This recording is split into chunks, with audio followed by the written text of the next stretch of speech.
मेरा नाम फरहा है। आज भी मैं चुपके से अपने मालिक और मालकिन को देख रही थी। मालकिन के पति उनके लिए गजरे लाए थे और बहुत प्यार से उन्हें पहना रहे थे। वे मालकिन के लिए तोहफे और उनकी पसंद का खाना भी लेकर आए थे। मैं कोने में खड़ी हसरत भरी निगाहों से उन्हें देख रही थी। सोच रही थी, काश मेरी शादी भी किसी ऐसे इंसान से हो जाती। लेकिन सपने कहाँ सच होते हैं। तभी मालकिन ने मुझे देख लिया। डर के मारे मैं तुरंत पीछे हट गई कि कहीं वह मुझे डांट न दें। वहां से भागकर अपने कमरे में चली गई और सोने की कोशिश करने लगी। लेकिन नींद मुझसे कोसों दूर थी। रात भर यही सोचती रही कि मालकिन कितनी खुशकिस्मत हैं, या शायद अमीर लोग ही ऐसे होते हैं। उनके पास सब कुछ होता है और वे अपने चाहने वालों पर खुलकर खर्च करते हैं। लेकिन हम जैसे लोग दिन रात मेहनत करो, जरूरतें तो पूरी होती हैं, पर ख्वाहिशें अधूरी ही रह जाती हैं। फिर भी मालकिन और उनके पति में कोई घमंड नहीं था। वे बहुत ही अच्छे और मीठे स्वभाव के थे, हर किसी से अच्छा व्यवहार रखते। धीरे धीरे मुझे मालकिन के पति से लगाव होने लगा। मैं जानती थी कि यह सही नहीं है और शायद इसीलिए मैंने कभी इस बात का इजहार नहीं किया। सुबह रोज की तरह 5 बजे उठी, नमाज पढ़ी और भूख लगने पर किचन में कुछ ढूंढने गई। याद आया कि रात का खाना बचा होगा, वही खा लिया। इसके बाद सफाई शुरू कर दी और फिर मालकिन और उनके पति के लिए नाश्ता बनाने लगी। यह मेरा रोज का रूटीन था। मालिक के काम पर जाने के बाद मैं मालकिन का कमरा साफ करने गई। उस वक्त मालकिन ने मुस्कुराते हुए मुझसे कहा, रात को तुम्हें हमें देखता हुआ देखा था। मेरी तो सांसें अटक गईं। क्या सोचेंगी वह मेरे बारे में। मैंने डरते हुए कहा, नहीं मालकिन, मैं बस ऐसे ही। लेकिन उन्होंने मेरी बात बीच में काट दी और कहा, अच्छा छोड़ो, मैं चाहती हूं कि तुम मेरे शौहर से शादी कर लो। मैं सन्न रह गई। यह सुनकर मैं घबरा गई और इनकार कर दिया, पर उन्होंने समझाया, यह मेरा काम है, मैं उन्हें मना लूंगी, तुम्हें बस हाँ करना है। मैंने काफी सोचने के बाद हामी भर दी। मेरे मन में खुशी की लहर दौड़ गई। जो ख्वाहिश रात को की थी वह सुबह पूरी होने जा रही थी। इसके बाद मालकिन ने मेरी देखभाल शुरू कर दी। उन्होंने मुझे बोलचाल के तरीके सिखाए, नए कपड़े लाकर दिए, पहनने ओढ़ने का ढंग सिखाया, यहां तक कि घर का काम भी कम कर दिया। मैं सोचती थी, वह मेरे लिए इतना क्यों कर रही हैं, पर पूछने की हिम्मत नहीं होती थी। कुछ समय बाद उन्होंने अपने पति को भी इस शादी के लिए मना लिया। मालिक पहले इनकार करते रहे, पर मालकिन ने उन्हें समझाया कि इस दुनिया में मेरा कोई नहीं है, मुझे भी खुलकर जिंदगी जीने का हक है।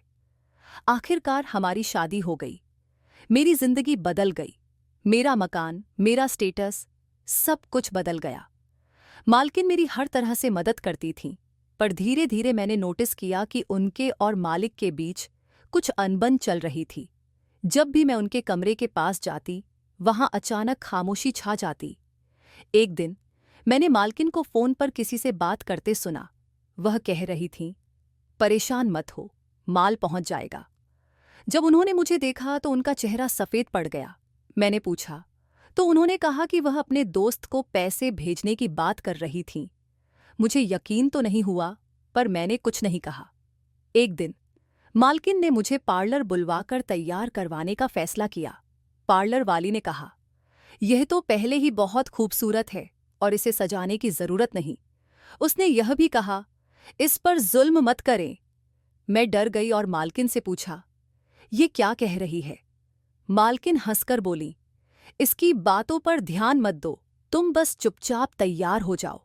मालकिन की बात सुनकर भी मुझे तसल्ली नहीं हुई। वह चुपचाप कमरे से बाहर चली गईं।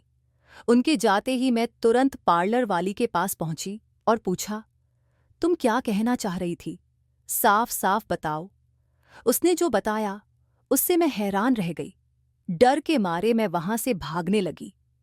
मेरी कहानी का ताल्लुक गरीब घर से है। बचपन से ही हमारी जिंदगी गरीबी में गुजरी।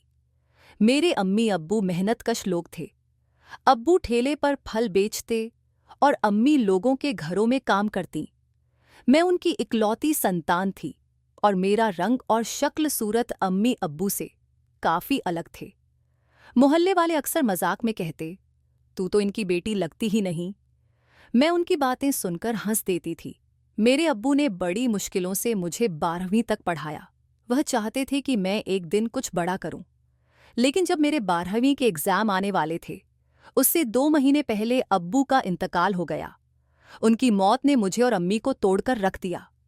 मुझे खुद पर गुस्सा आता कि काश उन्होंने मेरी पढ़ाई का बोझ न उठाया होता। फिर भी मैंने 12वीं की परीक्षा दी ताकि अब्बू का सपना पूरा कर सकूं। लेकिन अब घर चलाना मुश्किल हो गया था। अम्मी बीमार रहने लगीं और उनकी नौकरी भी छूट गई। मजबूरी में मैंने उनकी जगह घरों में काम करना शुरू कर दिया। सुबह से शाम तक मैं 4 बंगलों में काम करती। एक दिन मेरी सहेली ने मुझे एक अमीर औरत के बारे में बताया। उसने कहा, वह नौकरानी ढूंढ रही है, अगर तू वहां काम करे तो अच्छी सैलरी मिल जाएगी। मैं बहुत खुश हुई। अगले दिन उस औरत के घर गई और अपनी पूरी कहानी सुनाई। उन्होंने मुझ पर रहम किया और काम पर रख लिया। अब मैं रोज सुबह 9 बजे काम पर जाती और शाम 6 बजे लौटती। शुरुआत में सब कुछ ठीक चला, पर धीरे धीरे मैंने सफाई के दौरान वहां से कीमती चीजें चुराना शुरू कर दिया। अम्मी ने मुझे बहुत डांटा। तू ये क्या कर रही है? मेहनत से कमाना सिखाया था, चोरी नहीं। लेकिन मैं उनकी बात को टाल देती। अम्मी का स्वास्थ्य बिगड़ता चला गया और एक दिन वह भी दुनिया छोड़कर चली गई। अब मैं इस दुनिया में अकेली रह गई थी।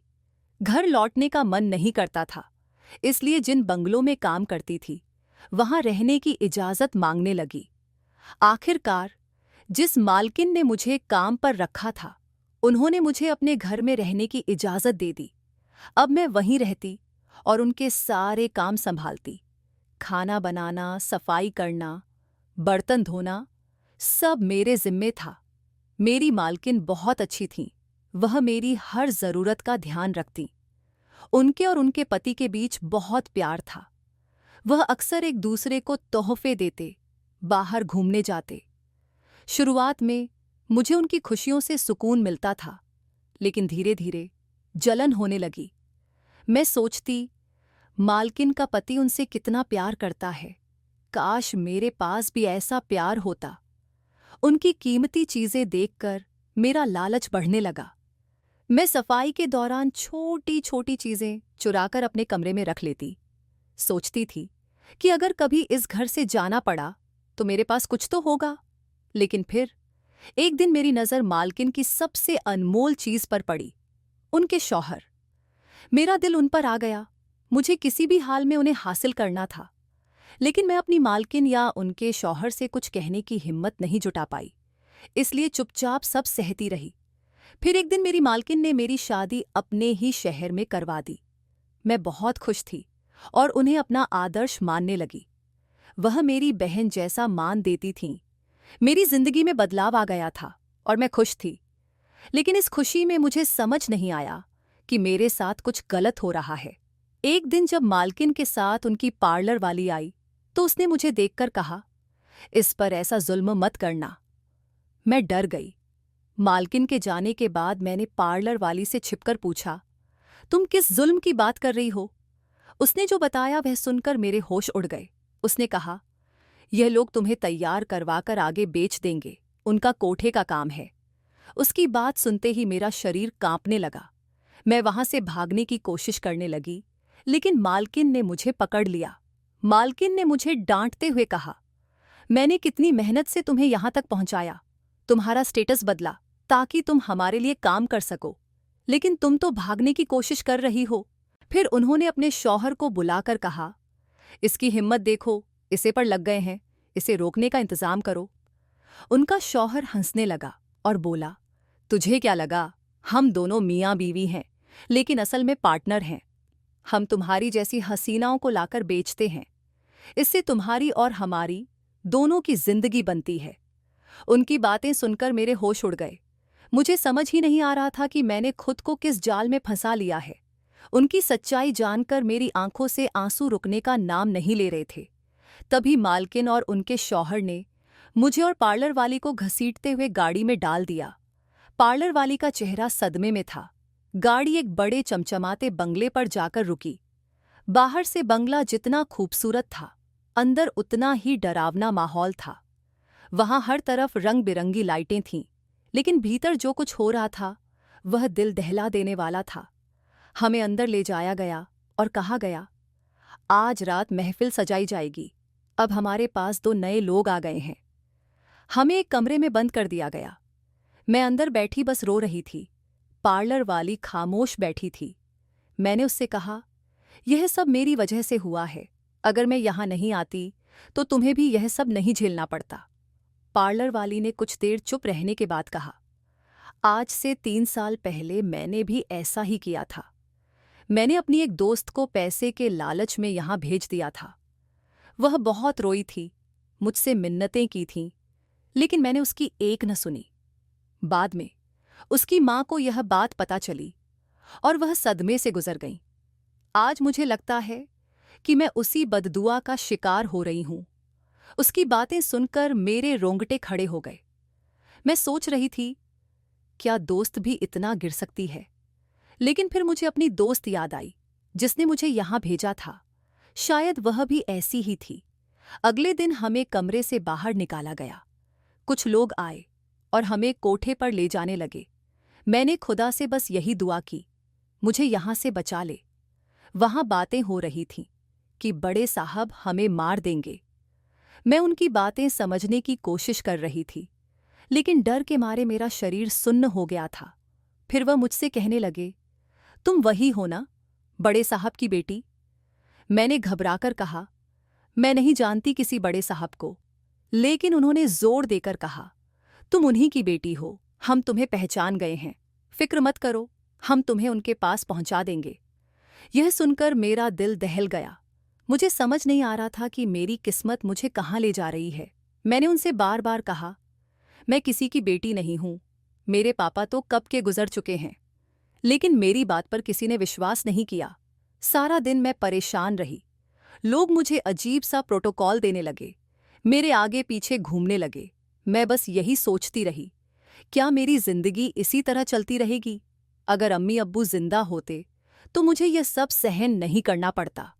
रात भर मैं रोती रही, ये सोचकर कि सुबह मुझे किसी नए घर भेज दिया जाएगा। मैं सोचती रही कि वहां के लोग कैसे होंगे।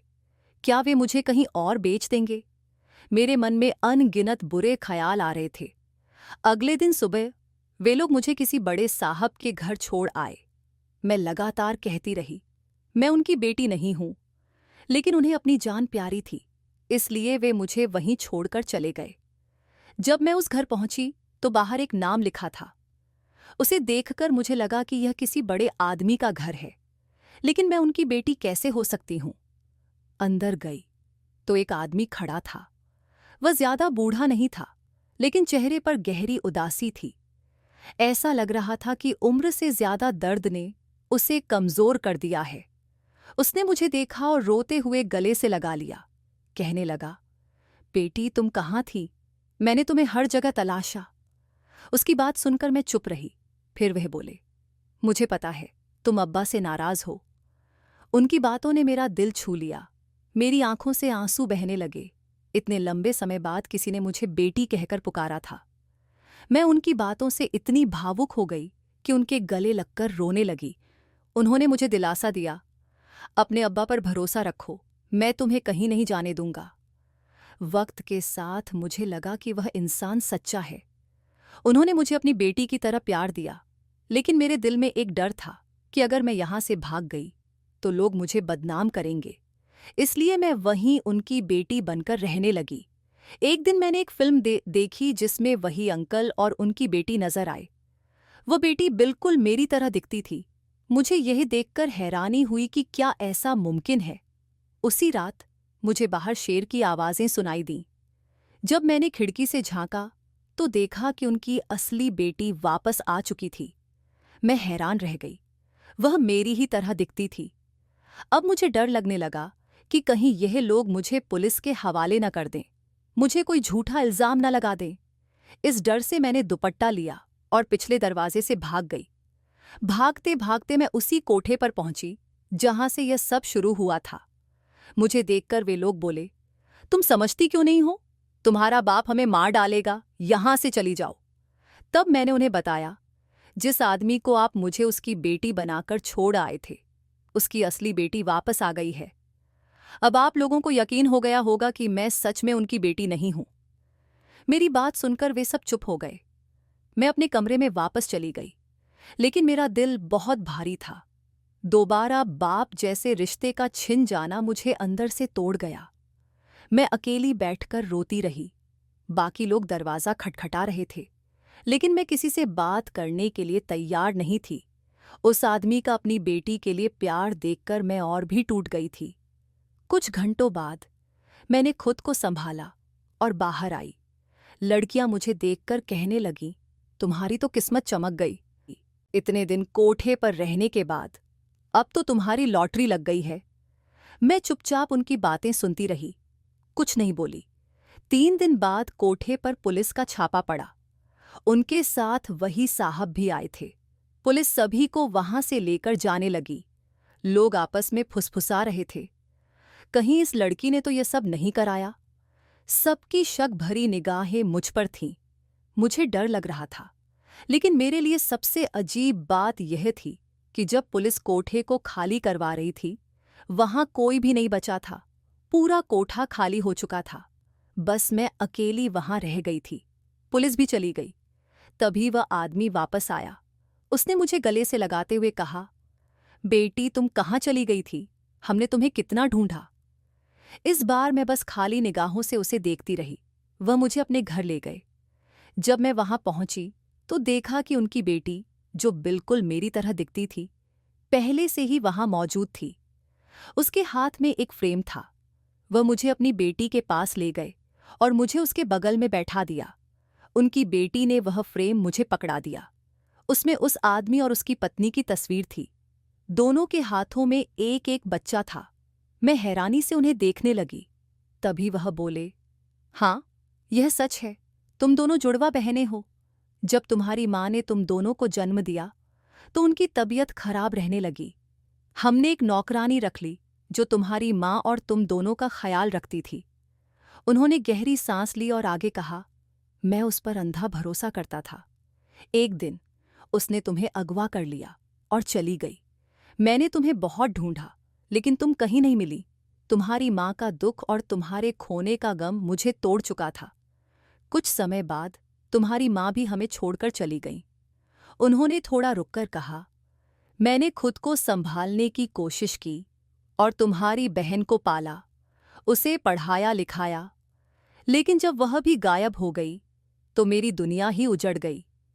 मैंने उसे हर जगह ढूंढा, यूनिवर्सिटी, शहर, हर कोने में छानबीन की, यहां तक कि कई जगह छापेमारी भी करवाई, लेकिन वह कहीं नहीं मिली। उन्होंने मेरी तरफ देखा और बोले, फिर जब तुम यहां आई तो मैंने तुम्हें पहचान लिया था।